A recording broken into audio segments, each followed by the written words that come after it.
各位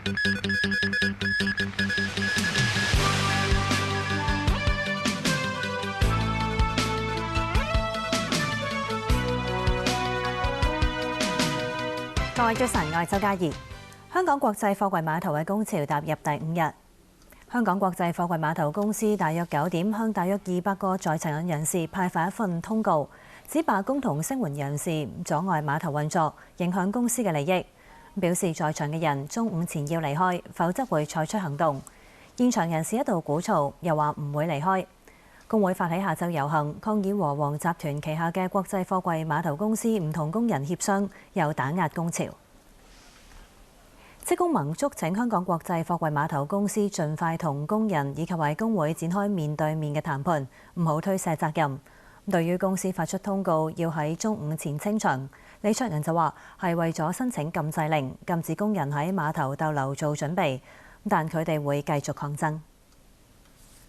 而家公司最新嗰個通告就話要12點鐘清場啦，咁其實佢係為咗佢嘅禁制令作一個預備嘅啫。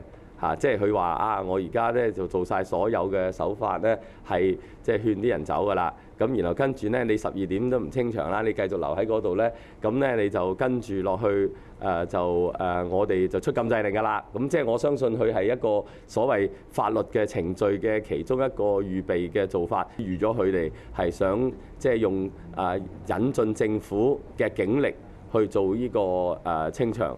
咁但係即係我哋覺得政府本身你就應該促進嘅談判，就唔應該助紂為虐，幫手清場嘅。全球首次出現人類感染 H7N9 禽流感個案，3宗個案分別嚟自上海同安徽。上海2個患者死亡，當局正係全力搶救安徽嘅患者，佢依家情況危殆。暫時就未有針對呢一種病毒嘅疫苗。國家衛生和計劃生育委員會通報，上海同安徽出現3宗人類感染 H7N9 禽流感個案，3個人發病初期都出現發燒、咳嗽等呼吸道感染症狀，及後並發嚴重肺炎同呼吸困難。目前只有安徽省隨州市一個35歲女患者仍然生還，佢3月初發病，而家喺江蘇南京留醫，情況危殆。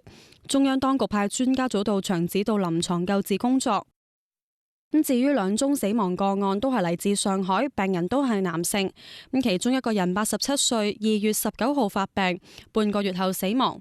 佢2個仔亦都出現肺部感染求醫，大仔肺炎治愈之後出院，而細仔因為嚴重肺炎死亡。2個人至今未檢測出 H7N9 禽流感。而另一個感染 H7N9 嘅男人27歲，係豬肉攤販，2月27號發病，亦都喺大約半個月後不治。確診嘅3宗病例當中有2個人曾經接觸過禽類，1個人冇。國家衛生部話，暫時未知道3個人感染來源，亦都未發現彼此有關聯。而同3個人密切接觸嘅80幾人暫時冇異常情況。今次係內地，亦都係全球第一次有人感染 H7N9 禽流感病毒。以往只係喺禽類發現過 H7N9 病毒。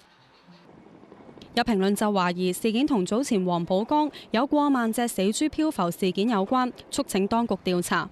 H7N9 禽流感病毒暫時未有疫苗，唔少民眾都擔心病毒會擴散。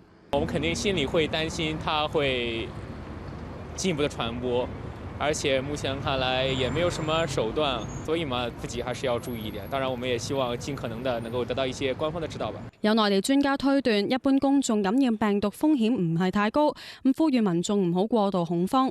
那麼我們現在看到的是可以導致人的這個重症肺炎，那麼我想可能還需要我們有更多的流行病學、病原學和臨床的依據來評價這個病毒的這個毒性的問題。當局呼籲民眾出現發燒、咳嗽等症狀要盡快求診，又話基因排序分析顯示發病初期使用抗流感藥物可能會有效。無線電視記者陳柏希報導。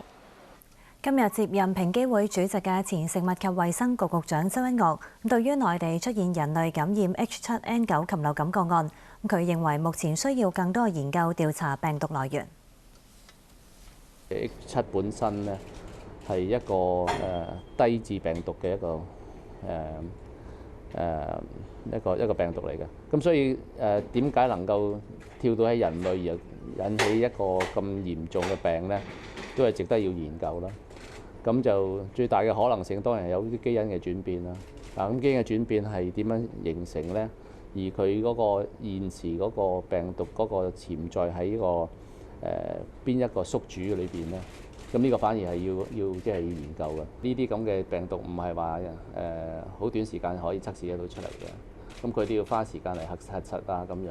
咁所以佢既然肯公佈出嚟，亦都我相信有相應嘅調查開始繼續做咧，我相信都希望會快啲可以揾得到，即係頭先我講都係啲源頭啊，同埋嗰啲宿主嘅問題啦。內地科學家發現乙型肝炎引發肝癌嘅關鍵基因，相信有助預防肝癌同埋研發有關藥物。肝癌係癌症當中第3大殺手，內地係其中一個肝癌病發率高嘅地區，而近80%嘅患者都有乙型肝炎病歷。點解有啲乙型肝炎患者會出現癌變，而部分又唔會呢？復旦大學嘅科研團隊就呢一個問題喺內地肝癌病發率最高嘅7個地區收集咗萬幾個病患者嘅血液樣本，經基因比對分析之後發現，當中2組基因嘅變異最影響到乙型肝炎患者會唔會出現病變而罹患肝癌。其中1組基因主要負責調節同控制人體內炎症發展同腫瘤生長，對抗病毒、抗腫瘤起住重要嘅預警作用。另一組關鍵基因主要調節免疫細胞活動，從而令到免疫系統保持正常運作。科研人員期望今次嘅發現有助乙型肝炎患者提早預防癌變。我們希望將來能開發出這個肝癌的預警刺激核，就是提前對這些乙肝病人進行一個風險篩查，提前對具有這些高風險的這些乙肝病人呢進行一個干預和預防，從而能夠顯著地降低肝癌的發病風險。有關嘅研究成果已經喺國際權威學術期刊《自然遺傳學》登出。無線電視記者陳柏希報導。北韓傳媒發表評論，首次明確指明美軍喺日本嘅基地喺北韓嘅攻擊範圍內，而美國就派出 F-22戰機參與美國同南韓嘅聯合軍演。美國空軍 F-22戰機尋日由日本沖繩縣美軍基地飛到南韓烏山美軍基地參與美韓聯合軍演。美國軍方冇講明涉及幾多架戰機，但強調係基地間嘅例行軍事調配。F-22戰機可以避過雷達同埋防空系統，屬美國空軍最先進嘅戰機之一。美國早前已經派出 B-2隱形轟炸機參加軍演。韓聯社引述南韓海軍陸戰隊消息話，南韓同美國嘅海軍陸戰隊4月會進行4次聯合實戰軍事訓練，包括登陸、戰術同機械化部隊射擊訓練等。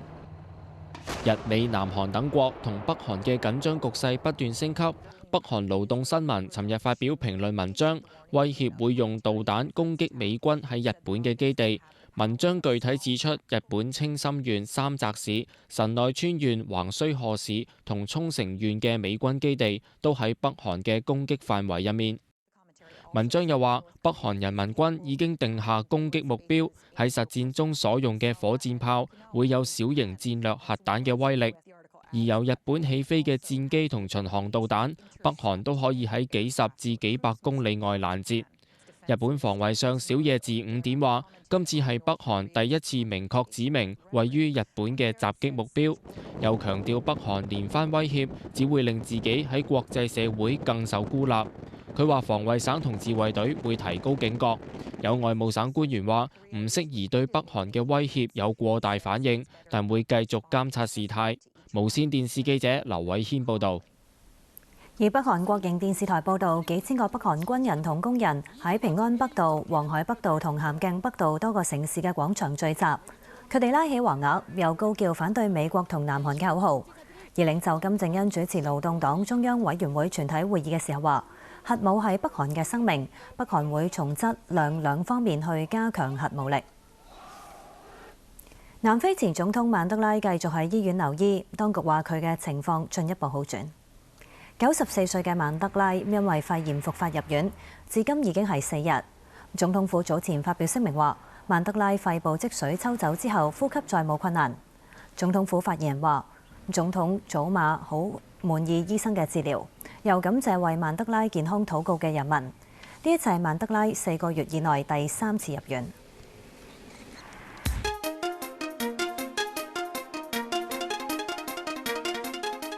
明報報導，喺葵涌貨櫃碼頭高空工作嘅吊機駕駛員，每日工作長達8至12個鐘。工人話最唔人道嘅係冇時間去廁所。香港國際貨櫃碼頭話，人有三急嘅時候可以召喚專車接載去廁所，話唔能夠相信工人喺吊機入面解決。如果有人嫌好麻煩唔去廁所，係佢哋嘅選擇。文匯報報導，廉署平均每年接獲大約70宗有關地產代理嘅投訴，涉及收取非法利益、優待買家爭取較高成交價等等。署方為打擊地產代理不當嘅行為，今年將會同地產監管局合作，分別推出實務執業守則同埋為期3年嘅地產代理誠信管理計劃。成報報導，播道醫院喺09至到12年為38個糖尿病患者進行縮胃手術。研究結果顯示，病人手術之前平均體重係81公斤，手術之後第1年佢哋嘅平均體重下降17公斤。一半病人糖化血色素下降，無需要服藥控制血糖。病人嘅高血壓、高血脂亦都有改善。先休息陣，返嚟仲會有其他消息。